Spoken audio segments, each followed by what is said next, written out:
Well, good morning, everyone, and thank you for joining us on the ISF Bright Talk channel. My name is Paul Watts. I'm a distinguished analyst at the ISF, which is easier said than done. And I'm extremely excited to welcome you to our fifth session of the ISF Cybersecurity Showcase Week. And I'm delighted to be joined by Max Brook, who is a research analyst at the ISF. Max, good morning. Hope you're well. Morning, Paul. Yeah, very well. Looking forward to it. Excellent. Great to hear. Great to hear. Max will be drawing from his experiences in writing the latest ISF Threat Intelligence report to explore how you can develop and maintain an effective threat intelligence capability. So we've got an action-packed 40 minutes. But before we start, a few housekeeping items that I have to cover off or I get told off. First of all, this presentation will last for about 40 minutes and we'll end with a little bit of question and answer at the end. So please make sure that you type any questions that you have in the question box that you should see on your screen at any time, and then we'll pick those up at the end. All viewers are automatically muted. So if you're experiencing any technical difficulties, our advice is to just leave the webinar and rejoin, dial back in.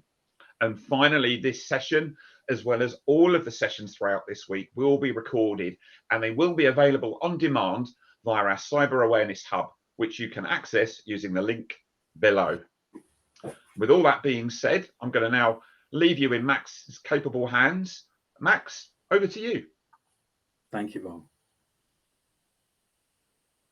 Thank you. Yeah, and welcome everybody to this talk on the ISF's most recent work on threat intelligence. And the title of this webinar going forward, obviously, is an evolving capability, and that really speaks to some of the work we've done in the past in this recent updated report. So, just a bit of information in terms of introduction to myself. So as Paul said, I'm a research analyst in the at the ISF. I've been a member of the global team since November last year, so almost a year now. And my previous experience in terms of internally has been primarily working on threat horizons. So some of that more forward-looking and strategic work that we do here.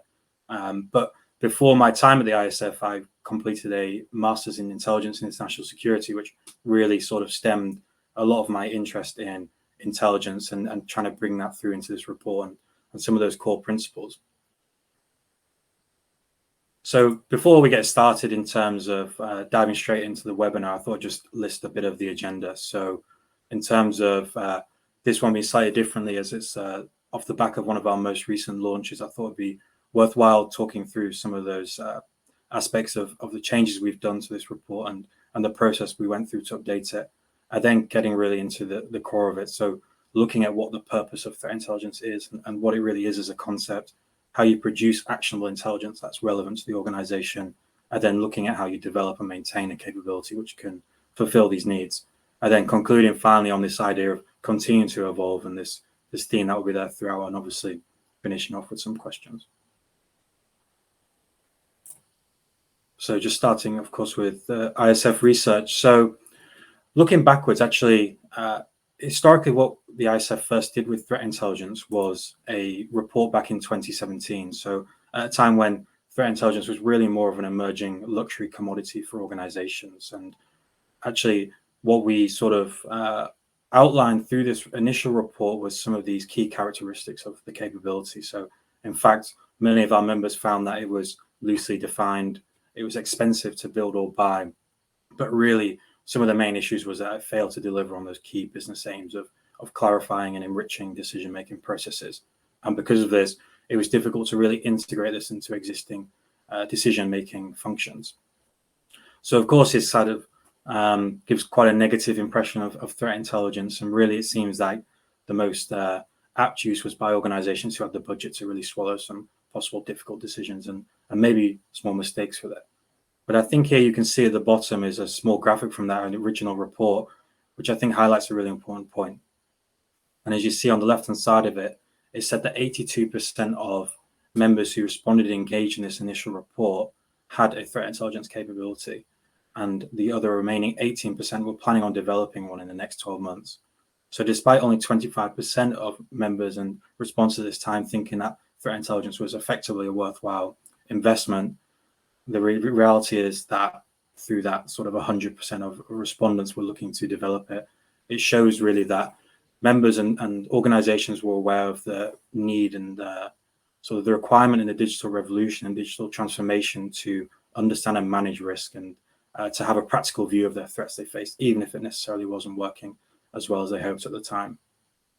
So looking to our most recent research, really what we wanted to do is qualify and challenge whether our members still held these preconceptions about threat intelligence, and if they didn't, what had changed. And we also wanted to look if the capability of threat intelligence was more clearly defined. It's obviously something which at a time was more of a buzzword and up in the air, and whether we could tie that down a bit more. And of course, then moving into this idea about how to really produce threat intelligence, which is actionable and usable, but not only at organizations at the top of the maturity scale, but throughout, to make sure it was usable for all our members and to understand how all sort of ranges of organizations would use threat intelligence. And then finally, looking at providing some guidance and seeing how we could help members and readers of this report, which is attached below, to understand how they can develop and maintain that capability. So jumping then into this first sort of section of what we looked at in the report and trying to answer some of those initial questions was looking at what really the purpose of threat intelligence is. So in this section, what I'm going to do is outline what intelligence is and what threat intelligence is at its core and what its core principles are as well, but also how it provides value to the business. So from a very basic level, the ISF really thought it was important to define threat intelligence. And we actually altered this definition slightly from the original report. But what we have come to the conclusion is that at its base, threat intelligence is effectively contextualized information about adversarial threats, past, present, and predicted attacks against your organization. And this is produced through methods of analysis of that available data and information to inform decisions and actions. And I think what is really key in this part here is the decisions and actions part of it, because as we know, and throughout history, it's been very aware that actually producing intelligence for the sake of producing intelligence often leads to some often unsavory endings. But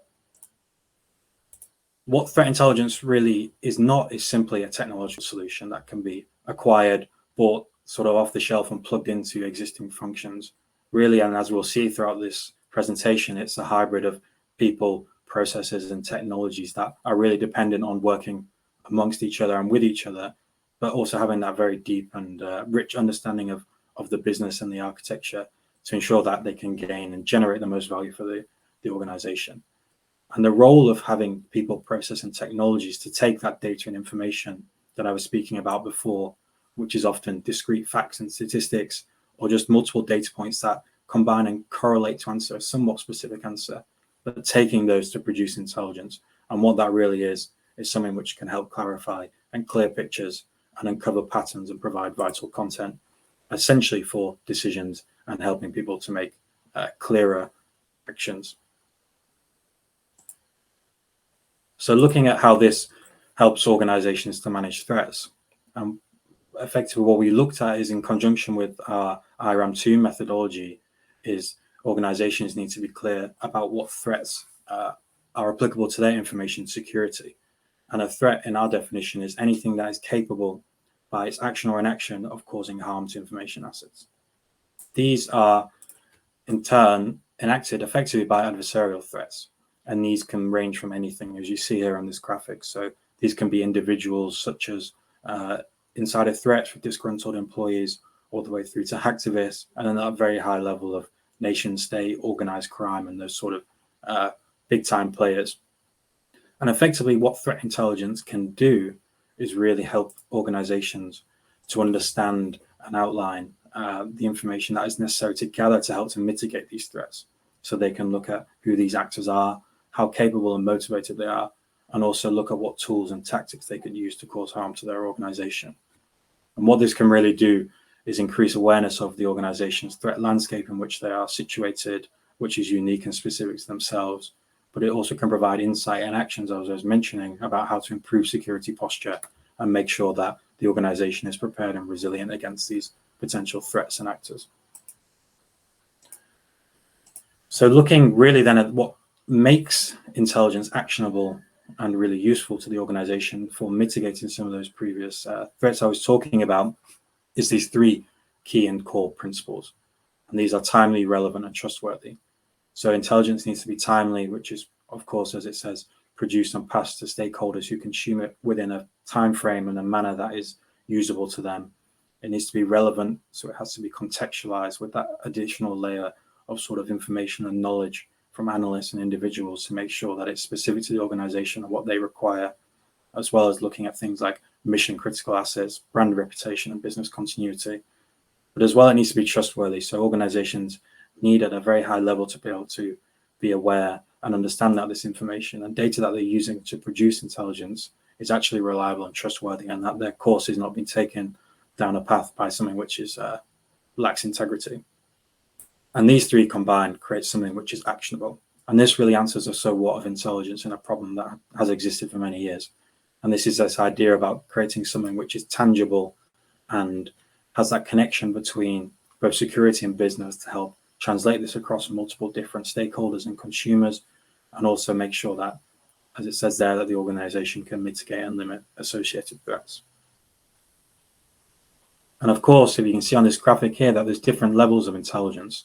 At the highest level, you have what we call strategic, which is this idea of looking forwards and preparing for the future. This is this idea of sort of high-level overviews of the threat landscape, of emerging trends, and some of that more strategic insight, which is really more applicable to senior business leaders, the C-suite, who want that sort of quarterly or annual review of the threat landscape in which they sit, and some more of that strategy aspect of it. And this can really help to facilitate further investment and actually ensuring that identified new threats have controls and proactive measures in front of them to help the organization be resilient as well. The next level down is what we call tactical. So this is acting in the sort of short to medium term future. This really analyzes the TTPs of threats and uses real-time information to really track and monitor that, to make sure that all the mechanisms and what's in place are in line with the current threat landscape. This is sort of more in line with those security operations centers, IT and security managers, and analysts and sort of technical teams who are more proactive and looking to sort of create that barrier more initially and upfront. And then at this really sort of very short-term level, you have operational intelligence, which is really about responding now. So focusing on the specifics of incoming attacks and that sort of real-time response to make sure that organizations can either prepare for these imminent attacks or bolster their defenses where necessary. So sort of combining all this and looking then really about how threat intelligence drives value. And it does this in a number of ways, really. So on the left-hand side here, you'll see it provides organizations with those imminent attack indicators I was just speaking. So thinking about those threats in the very near future that they can bolster defenses for, but also begin to put in place recovery protocols that are getting out there in front of the attackers and those threats and adversarial actors that they are sort of combating with. It also helps with the short-term priorities, so highlighting some of those primary concerns in that sort of immediate future and helping operational security teams and senior leadership teams, make decisions over security priorities. And of course, there you have those emerging threat trends too. So looking at upcoming developments and some of altering that strategic course to make sure that organizations are building and developing their resilience. But also in terms of the actual business value, on the right-hand side here, you see that it also supports with the reduction of risks. So that continuous assessment of the threat landscape allows organizations the time to improve security posture and to defend against threats and those risks. It can also help with security operations efficiency. So prioritizing the areas of operations that require require attention as a matter of urgency. So making sure that to streamline really those security operations center sort of systems and operations to make sure that they're really aligned to that threat landscape again. But I think also importantly here, it can help educate the board on the strategic outlook. So helping to bridge that gap between security and the business and make those correlations between security hygiene and the overarching sort of strategic assessment. And then as well, that helps raise awareness for investment and so forth. But of course, here at the bottom, it's this slightly cliche one as well, but it helps organizations really understand previously unknown threats. So when we talk about intelligence clarifying the picture of what that threat landscape might be, or anything that sort of nefarious acts that the organization may face, it really helps intelligence teams pass relevant information to the organization and to those relevant business units that can help them, again, inform better decisions that they might not have been aware of in the past. And really, this stems down to three main things, and these are all pretty critical at the moment as well. So threat intelligence can really help protect the reputation and the brand image of organizations, which, as we know at the moment, is very crucial to that sort of longevity and that performance of an organization. It also helps reducing disruption by getting out in front of threats and actors as well, to make sure that it's a proactive response. And of course, by doing this, you can protect revenue and protect really the core of what intelligence is trying to do for an organization and what the organization's ultimate aims are. But at this point, I just wanted to bring Paul back in, because as you may have heard, as a distinguished analyst at the ISF, he's got a lot of experience in all different sort of facets of information security, and especially in threat intelligence. So I just wanted to ask Paul about, this is all sort of very well of demonstrating the value of threat intelligence once an organization already has it in place, and you can sort of see those tangible insights that it can sort of develop. But I just wanted to ask you, Paul, how do you best build this case to stakeholders and budget holders about the necessary investment that's needed up front when you don't already have a capability? So how you start to drive that investment to build something? Yeah, it's an interesting one. So just prior to my joining the ISF, I've been in security leadership for quite some time, and we've tackled the subjects of threat intelligence a couple of times. To me, it kind of manifests in two different ways. Sometimes you'll see the threat intelligence capability in response to a particular set of events or circumstances, or to address a specific challenge. So I've seen threat intelligence grow from things like brand monitoring, darknet monitoring, for example. I've seen threat intelligence surfacing as in more mature organizations where the board are taking an interest in future threat escaping, or there are really strong indicators of threat actors that could adversely affect reputation, in public sector or high profile organizations, for example.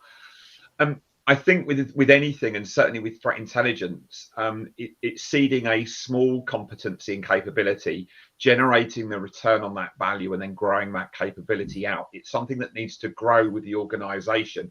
If you were starting from a position of quite weak security maturity, would threat intelligence being one of the first things I put in? Absolutely not. There are foundational requirements that are required to support the effective consuming and actioning of threat intelligence in an organization. So you need to know that you're ready for that. And I'm sure we'll go on to talk about that, because I know you covered a little bit of that in the research that you did, Max. So yeah, just in short, I think start small, dream big, and just solve specific problems at first, rather than trying to cure world hunger with a big threat intelligence capability that becomes so unwieldy that you don't actually know what to do with it, and it becomes burdensome. Yeah, I think it's definitely that sort of crawl, walk, run approach, and that's something that we look at throughout the rest of the presentation and the webinar. But yeah, I think that really leads us nicely onto the point about then, how do you actually produce this intelligence then, and how do you, although there's all these sort of points about the impact that it can have in terms of for the organization, but what makes the process to get to this point? And really what this is what has been used for many years now, is quite a historical and well sort of drilled through methodology, is the intelligence cycle. And it's a very structured approach, as you can see here, in a cyclical manner, which allows a very clear and linear understanding of how to process and pass through each of these steps. And as you can see, it starts at the top there with developing requirements, all the way through to selecting, collecting and processing information, producing the intelligence, through to that sharing with the stakeholder before you review and improve. But I think what's become important in recent times as well is that although the intelligence cycle is cyclical and it's a structured process, actually the development of remote working, enterprise mobility, and the proliferation, speed, and the mass sophistication really of attacks in the moment means that this actually becomes a lot more instantaneous and real time, and it becomes a lot more agile. So often there isn't the time necessarily to actually pass through each of these steps in a very structured manner because of requirements and because of the business and organization's needs to combat a threat quite instantly. Well, as you mentioned, or may have heard me say there, sorry, that there's this distinction really between the producer and the consumer of intelligence. And this is a really key aspect of making sure that intelligence is actionable and relevant to the organization. So these two main groups will own really very different aspects of the intelligence cycle. So a producer is somebody that we can think of who works either internally or externally in a function that provides the intelligence through a process of analysis and sort of triaging that data and information to produce the intelligence for the organization. And the consumers are those individuals internally who actually use this intelligence, on a daily basis or whenever their reporting is required. And basically making this distinction really helps with accountability. So making sure that intelligence isn't produced without a defined relationship or mutual understanding.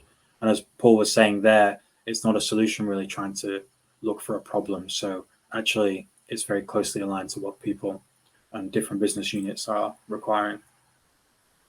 And that leads into this next idea then about developing requirements. And I think for me, this is one of the most important aspects of the intelligence cycle because it helps set it off at this point and then really helps organizations prepare and produce intelligence for success. Because if at this point anything's slightly awry or there is a lack of understanding or communication between the producer and consumer and requirements aren't set or specific enough, then this is when effectively the output will be incorrect and won't help address some of those issues.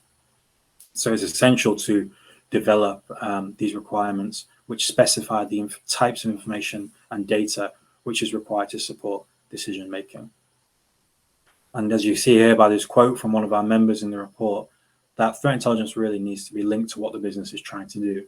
And it's this issue again that if it's not, then effectively it serves itself and actually it's going to be quite ineffective and burdensome for the organization. But requirements don't need to be something which is heavily detailed or full of sort of analytical insight. They can be quite straightforward initially. So, for example, it could be phrased as a question which would have an answer. So, what is the likelihood of an organized criminal group attacking the organization? And obviously, as you go through different levels of maturity, you can develop that and sort of take that to a lower level. But what's really important at this stage is just to spend time with stakeholders to understand their business needs, but to also understand the format from which they require the intelligence to be shared with them. So making sure that it's timely and it's relevant and it's contextual to them. The next step then, of course, is selecting the sources. So making sure that they can adhere to those principles of intelligence. Of course, initially, analysts and those threat intelligence teams need to have a high level of confidence in the reliability and the trustworthiness of the information and data that they're ingesting. And as you can see here on this image, there's a range really of sources, and that provides benefit because it allows for a wider sort of pool or net to be cast really to collect more information and a variety of that really. And the examples there can be internal, they can be through collaboration, which we'll speak about later, but also things like outsourcing and government as well. Once the sources have been selected, then it's important to move on to collecting this information. So making actually sure that this is available and relevant from the selected sources for the analyst to be used. And automation can be used at this stage to understand how this will be processed to obviously the wider you cast that net to make sure that there's a good level of triaging and automation for that aspect of collecting. Also understanding the prioritization. This is key to know which data feeds are most critical, which should be prioritized for analysts, sort of insight and time spent on them, as well as thinking about the technical format. So understanding which is most relevant to different types of intelligence you need to produce and how you'd like to receive that, especially if you're outsourcing and using a vendor, for example. But also need to think about the storage of your feeds. So whether you're going to be using a local and specific data center or the cloud or a managed service provider to store that threat information and data. So organizations really need to start to understand the overheads with each of these options, because as it's sort of becoming clear is that, as we were talking about, intelligence isn't something you can just take and plug in to an organization. It's something which requires sort of nurturing and understanding before, and a clear identity before engaging with it. The next step then is processing information. So once this has been selected and collected, it's actually making sure that it is presented in sort of a cleansed and clearly digestible way for the analyst to spend their time on it. And as you can see here, there's an example of translation and correlation and formatting to make sure, for example, if you're taking intelligence in a different language, it needs to be quite obviously presented in those that your analysts speak. And of course, sort of filtering enormous amounts of information and data that is available and constantly being generated, automation is required again. And doing this in a structured manner also can help organizations start to identify some of those trends and patterns at quite a macro level, but just across different sources, and really starting to develop that strategic outlook as well. And of course, it can help with indexing and simplifying that process that analysts go through. Then, of course, you move on to producing the intelligence. So this really is one of the most important parts, and really is the crux of intelligence production. And what the role here is ensuring that all these different sort of intelligence information and data feeds are consolidated, because variations, of course, happen in information and can affect levels of confidence and the accuracy of analysis. So the idea is to combine these various types of intelligence into a single threat intelligence picture. But of course, a threat intelligence picture will always be incomplete. You can never sort of truly tell an organization exactly what's going to happen or exactly what these actors are going to do. And what that requires is the role of people. And people are actually a really key aspect in the analyst, and we'll talk about them very shortly. But they add a layer of judgment and analysis to the received and processed information to create that accurate, contextual, and relevant intelligence picture for the organizations. And really, without the people at the core of this and that analysis, this wouldn't be able to be, or these sort of structures wouldn't be able to take that intelligence information and data and produce something actionable. But of course, at this point, you have to communicate the intelligence, and it's no use having that held internally and sort of making sure, even though you might be producing this in line with the requirements, actually making sure that the right individuals and stakeholders are receiving it. So, for example, you might need to consider how individuals in the C-suite or the security operations center, how different the information they need to receive and the types of formatting. And of course, the same for senior security leaders. And really, communication is fundamental to success, and intelligence can be completely wasted without it. And really, what can help achieve this is just by having clear structures and processes and clearly defined roles to make sure that individuals are aware of the requirements from them and the processes that are needed for themselves. And of course, once the intelligence has been communicated, then it's important for the consumers of intelligence to make decisions on this, to take action, and then to review this as well. So, of course, once that intelligence has been assessed alongside other information sources, which can include business data, financial performance, and risk-based analysis, the organization must decide if and how they want to respond to identified threats. So, of course, this is the idea that threat intelligence is one aspect of the picture, and as Paul was speaking to earlier, that actually it's not the most important priority sort of in building a weak security posture up, and it fits into lots of different other aspects of understanding how the business will work. And really, when trying to think about taking action, there are a number of factors that organizations can take into account. So thinking about what actions, if there are any, would be necessary to mitigate this risk. Who is going to take these actions, of course, is important. The sort of time frame, and then looking at the resources and the effectiveness. So these are all decisions which intelligence can obviously help sort of clarify and understand, but these are taken by the consumer with the benefit of intelligence. And of course, here you see on the side this quote from another ISF member, that it's all about identifying opportunities to inform decisions and clearing that picture. But of course, once intelligence has been passed and used to make a decision or take action, really vital is to receive that feedback from the producer and the consumer of intelligence and to make sure it's recorded. So developing processes by which this can be improved is vital, really, and it can firm up the relationships between both these parties to ensure that intelligence sort of continues to develop and to be closer aligned to the requirements initially set out for its production, and continue this sort of evolution of intelligence, even intelligence evolving as a capability, but also evolving it in terms of its maturity internally for your organization. So having looked at how you then develop and maintain an how you produce intelligence, it's now important to look at how you develop and maintain this effective capability. And what, as I mentioned at the start, so looping back to that, is this idea of people, process, and technology.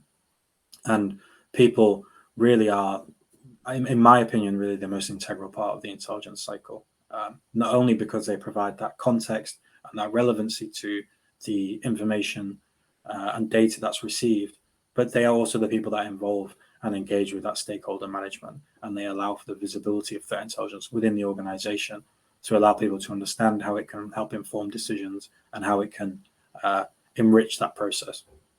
But of course, process is equally as important to make sure that it's clearly defined, and as you see here on the screen, it's sort of regardless, it doesn't matter how efficient or highly skilled an individual might be, if there's not strong processes behind the production and behind those sort of avenues of dissemination and communication, then it's very difficult to realize that value of threat intelligence. But of course, this doesn't mean that technology is left behind, because that is fundamental to exactly and what threat intelligence is. Really, it'll be continuing to be influential, and the developments over the coming years will push the relevancy of it even further, I think, in my opinion. Of course, we've got to a stage now with the proliferation of data and information that individuals and people can no longer take that level of sort of content and triage that themselves, and actually they have to rely on that automation and that sort of technology process to make sure that they're able to do it. So looking here, these were some of really the key findings from the report and the research that we were doing when talking to our members, was looking at some of the key considerations for developing or maintaining an effective threat intelligence capability. So you see here, there's a list of 7, which we'll run through shortly, but as you'll see, we've also attached at the color code, if you can see that, a relevancy to each of these. And actually, I think, as you can see, what's quite surprising and surprised us was that people and process really come out on top, and technology, although it's important and it does hold relevance, it's actually not as important for creating effective threat intelligence as the people and the processes behind them are. So moving then into the first sort of key consideration is this idea about developing organizational structures. So defining the most appropriate organizational structure for their capability to ensure that the delivery of the design services can be achieved. So this sets sort of the inputs and the outputs of those processes go to the clearly defined intelligence consumers, but also this can help with low-level requirements. So the ideas of scaling a team as the demand increases, and also how to adapt to the surrounding corporate structures if they change over time. And as you can see here, this graphic is an example of how threat intelligence can sit within the sort of the center of multiple different functions, ranging from information risks to security operations, and also that connection to business leaders as well that I was talking about before. But also, I think something to consider, and it touches again about what Paul was speaking of earlier, is this idea that if you are beginning to develop a threat intelligence capability, then it's important to try and just crawl and before you start to walk and then run, and really learn about how threat intelligence works within your organization.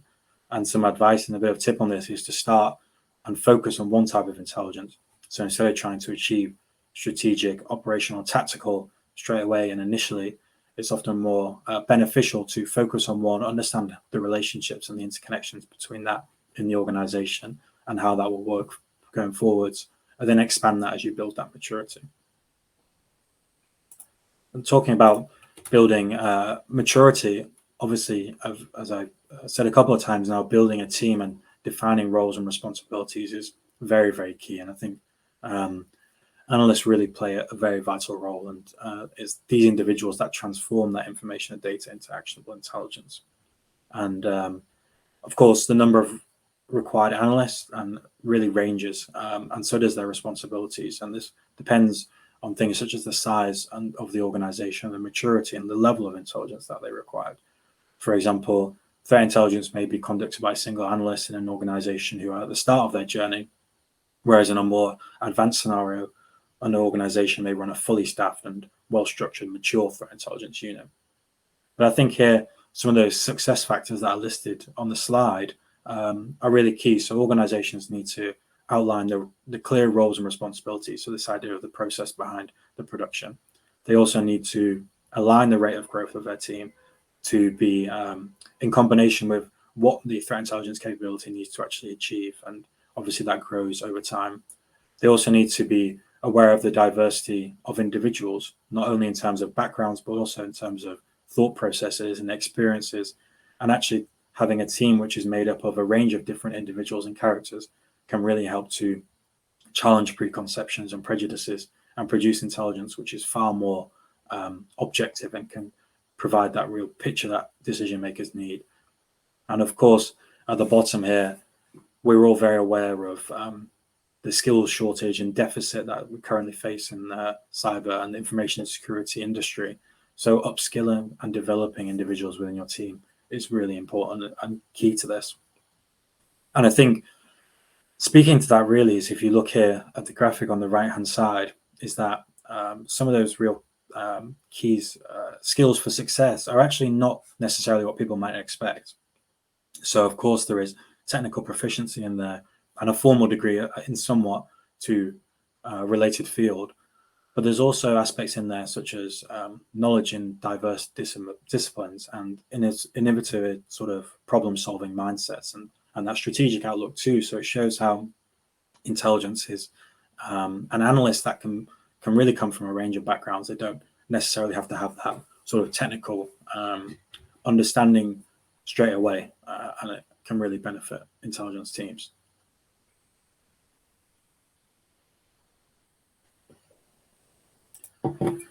So looking here as well, another really key aspect of the individuals and the people and the team you build is about creating relationships and gaining visibility and maintaining that business relevance.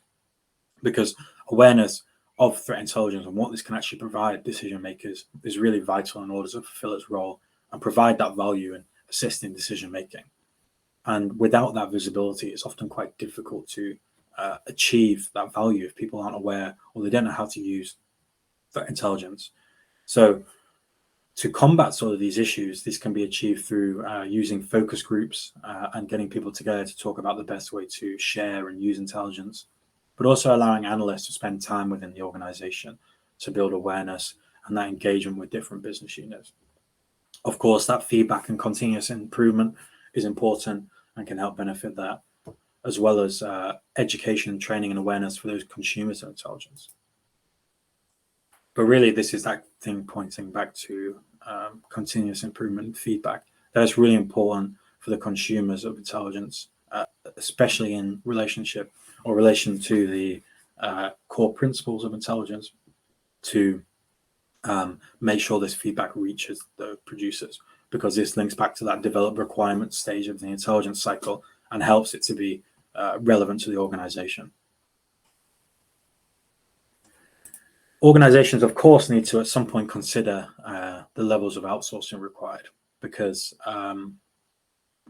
when we speak about these levels of data and information out there, it's sort of impossible, especially at an early stage, for organizations to collect this in an orderly manner. So, but before outsourcing, organizations really need to understand what sections of the intelligence cycle they wish to outsource, and really who is performing each step of it, and how this interaction interface works. Of course, this will be defined by a number of factors within the organization, such as their size and culture, and the sort of application to different outsourcing in different business units, but also the need for flexibility and value, and the intended use of threat intelligence. And of course, as we were speaking before about the skills deficit. Of course, though, outsourcing can really be beneficial, and it can help organizations with a couple of things which are really crucial. So reducing the cost and complexity of starting this journey in threat intelligence, outsourcing is a great way of allowing organizations to sort of buy into it, understand how it works, but without the overheads of full-time employees and that internal capability. And it can obviously test the proof of concept as well, to understand if this actually works and this does help their decision makers. And as you see here on the graphic, on the right-hand side of this table, there's considerations for outsourcing throughout the whole intelligence cycle. So that ranges from developing the requirements, understanding how you create that relationship with outsourcers, all the way through to review and improvement. So creating that dialogue.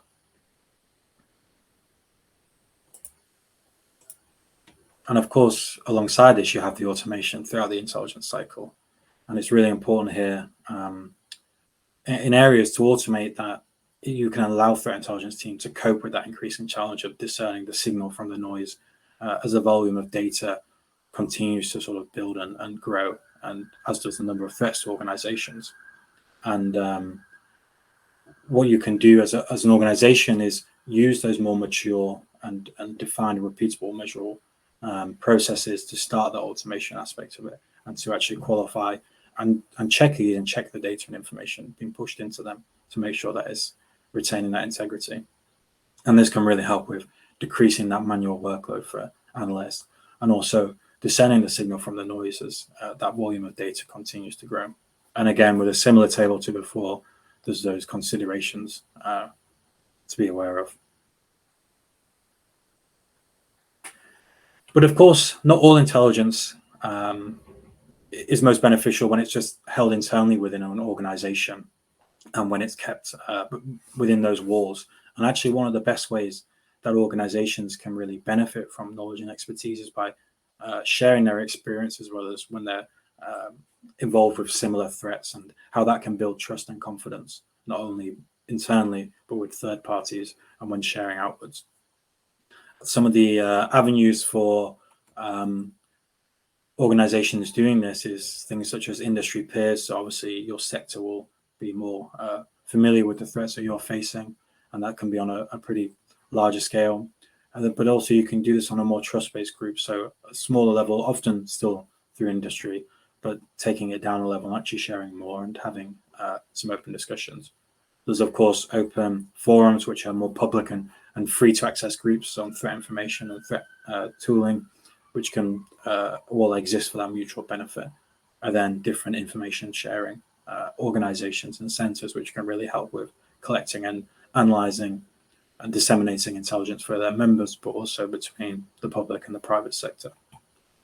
But there are still concerns around intelligence sharing, and there's certainly some issues about organizations wanting to share intelligence which they think is either too confidential, or it's actually a bit of a business advantage they see it as. So what we really push is for strong processes behind the cleansing and the sanitization of intelligence before it's shared, to respect confidentiality and to avoid liability or litigation claims. As you see here from this little warning, it's this idea of ensuring that there is sort of strict and well-defined processes to do this, to ensure people are comfortable with it. And then finally, how do you measure the effectiveness of your intelligence?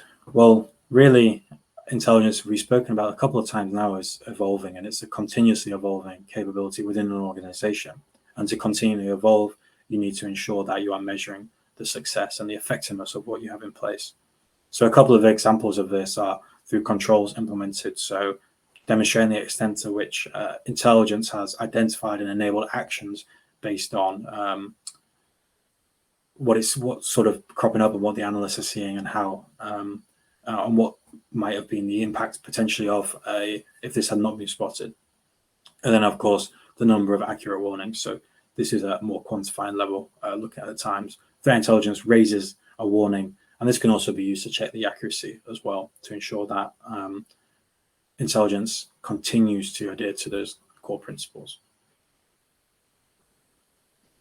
So looking then at this idea then of continuing to evolve, as I mentioned then, threat intelligence really is a a continuous cycle. It's not a one-time sort of shop and stick it in there, as I've said before, but really it's similar to this sort of never-ending spiral staircase. The threat landscape continues to evolve, data and information continues to grow and become more sophisticated, more complex. So really over time, it's important to grow your capability to match that and keep in line with that, but also to calibrate its actionability and its effectiveness to make sure that users can actually accomplish this.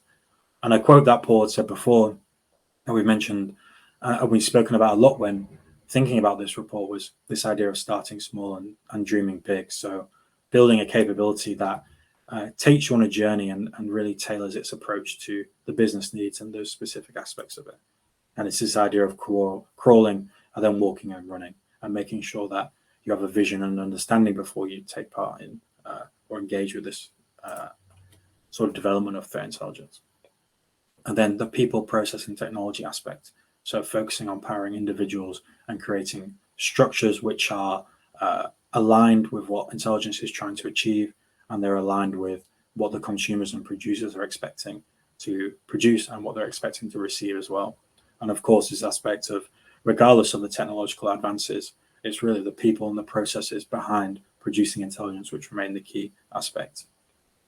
And then this fourth one here, at the bottom, is quite an interesting one. I was just going to ask Paul for some of his comments on this as well before we jump into the questions. But this idea of regulatory pressures and what might happen if threat intelligence becomes more of a compliance-based and a box-ticking activity, and some of the issues that can arise from when you take the time to invest in the capability but slightly leave it per se, or have it there just for the sake of it being there. I'll give you a short answer for those who have heard me speak before on this topic of the illusion of compliance. I'm not a fan of box ticking. One of the things I worry about with threat intelligence finding its way into the 27002 control set and ultimately being the Annex A into 27001 is that organizations will grow a threat intelligence capability to tick a box. A bit like a dog, threat intelligence is not just for Christmas, and I would advise caution in terms of doing that without thinking about the reasons why you would integrate something like threat intelligence into your organization, because a little knowledge can be a dangerous thing. Insofar as that data subject to misinterpretation can give you a bit of a headache, and I've been there, trust me. And then the second one is, if you're collecting threat intelligence and you don't have the capacity to disseminate and discharge it, and then an event happens which you knew about all along because you had the threat intelligence, that's a conversation that you don't want to have to be defending. So you really need to think about your journey for implementing threat intelligence, and not a compulsion to do it just because the regulator says you have to. I would be a little bit more pragmatic about it, Max. Yeah, and I think it's this idea of having that overarching strategy behind your threat intelligence and knowing what you're trying to achieve with it. But yeah, without further ado, I think we can jump into the questions aspects of this webinar. Awesome. Look, thanks very much for all of that, Max. I know that you've enjoyed putting this particular piece of research together, and there was a lot to cover there in 45 minutes. We'll open the floor to a few questions. Conscious that we're not going to have time to do all of them, so let me see if I can pick out some interesting ones. The question box is still live, so if you do have any further questions, just drop them in there and we'll see if we can get to them, and if we can't, then maybe we can try and take some of them offline a little bit. Just building on the conversation there around regulatory, Max, what are the arguments, do you think, for either an organization to home grow or build their threat intelligence capability, or buy it off the shelf from an external provider? What are your thoughts on that? Yeah, it's a good question. I think there's merits, of course, to both, really. That if you take looking at building your own, you obviously have that sort of initial control. I think, in my opinion, if you're starting to do that, you have the ability to take it at your sort of speed and your readiness to actually accept in different levels and different levels of both data and information, but also different levels of sharing that within the organization. But of course, the sort of downside to that is the cost and the overheads which are required to actually make that effective and usable. So that's where you have the pros of outsourcing and actually buying in that, where you have to be, in my opinion, a lot more careful of what you're buying into and ensuring that it's relevant to what your needs are, And I think that kind of goes through a sort of structured and detailed procurement stage, really. But that can, of course, help speed up that process as well. But I think a lot of it just comes down to appetite, really, and what organizations are used to. If you have a lot of familiarity with outsourcing, you have good, processes and lines of communication already existing, then I think it makes sense to, if you're ready to take that step. But I think for organizations at the other end of that scale, you can start intelligence and threat intelligence with one individual who scans open source intelligence feeds for half an hour a day and starts to implement that and builds that over time. So it's a bit of a woolly answer, really, but I think it's unique, and that's the thing with threat intelligence, really, is that organizations have their own journey with it, and there's no one size ticks all, really. And of course, that comes into the issues of regulatory and compliance as well going forward. I'll just add to that, in terms of the ramifications of build versus buy, just in terms of run cost and sustainability, growth, and so on and so forth. One of the things to acknowledge is prerequisites. So if you don't really know who the organization is, what they are, and why they are, it's very, very difficult to impart that knowledge to an external agency to allow them to apply the intelligence cycle to deliver output that is both relevant and actionable. So I think that's particularly important if you're looking to buy a service, certainly in the short term. You've got to have those prerequisites have got to be tight. Whereas with build, if you're using internal incumbents, you've got a little bit of leeway. It's a little bit easier to access people to ask those questions. And just on the subject of actionable intelligence, there's a question about what's the most important part of the intelligence cycle to get right. And I think if we just park that and just look at the sub-question, because I think this is quite interesting. So if you're producing intelligence and you're following the cycle and you're delivering output that you think the business wants, what do you think the issue is if it turns out that that intelligence is not actionable? Yeah, I think it's sort of, it's basic level. It becomes just a burden. It becomes effectively reduces its value because it might become another email in the in tray. It might become another hour-long meeting just to inform individuals about something that isn't necessary that they can take away, and devalues that sort of organizational view of what threat intelligence is and how it can help. But also, I think if you start looking at that from a slightly deeper level, if you're producing intelligence which isn't actionable and it isn't sort of relevant and connected to what the business is trying to do and how that can help the different consumers and stakeholders, then it can actually start to become a distraction. Not only a distraction in terms of time, but an distraction in terms of investment and resourcing, and actually sort of pulling the organization in a way which is different from where it would necessarily be going if it was actionable, and also adhering to some of those key concepts as well, really. I think as well as the information being actionable, you've got to make sure you're challenging the right information in the right context to the right people, because a little knowledge can be a dangerous thing. I remember in the early days, an organization I was working in, we were incubating a threat intelligence capability, and I was kind of wearing multiple hats and acting as a little bit of a triage. So I was taking information and I was trying to provide it with a little bit of context and blend to send off to leadership. And I dared to go on annual leave, and bless them, my TI analyst decided that the information was still relevant. We wanted to continue to drumbeat that stuff to leadership, and the unfettered threat intelligence found its way to the leadership team. And I came back to a couple of mini crises that probably shouldn't have been crises because the information wasn't given the right degree of context. It hadn't been filtered out. So I think that's particularly relevant. Let's just talk very briefly, as we're running low on time, just a little bit about open source intelligence. And you talked about this a little bit in your presentation. What do you think the role of open source intelligence is in terms of the identification of threats? And if I can maybe add an additional question in there, what are the things to be aware of when you're using open source intelligence? Yeah, I think open source intelligence, of course, has its value. And I think, to speak to your second question there a bit, is that you need to be aware of just how sort of unfiltered this can be and the actual volume of it that is out there. So concerning yourself with open source can be beneficial for understanding some of those, whether you're scouring social media or you're checking some of that more sort of public interface between threats and your organization. It's important, but yeah, I think just the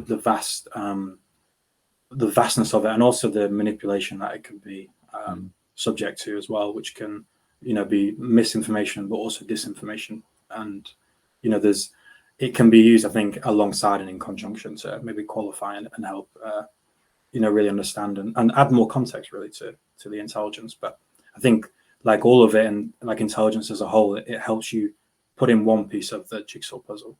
And really, not only does intelligence do that for business decision makers, but different types of intelligence sources help to do that, to create that reporting as well. So it can be used in conjunction with a number of other ones.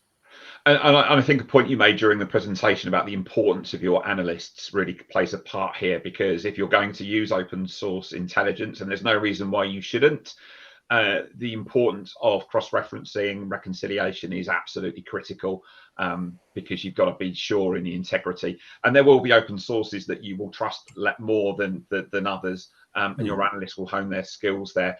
And there was an additional question there about helpful information sources in threat intelligence. I mean, there's an abundance of them, and it would be difficult for me to answer that. But a shameless plug for the work that the National Cyber Security Centre in the United Kingdom is doing with the Cyber Information Sharing Partnership. That's a good example of a kind of semi-open source intelligence that's open to public and private sectors, and I encourage you to take a little look at that. I guess very, very quickly, and one final question, Max, and thank you for all the questions coming in, and I apologise we can't get to all of them, but we've spoken a lot about what threat intelligence is and what it can offer an organisation, but just give me one example of what threat intelligence is not to an organisation.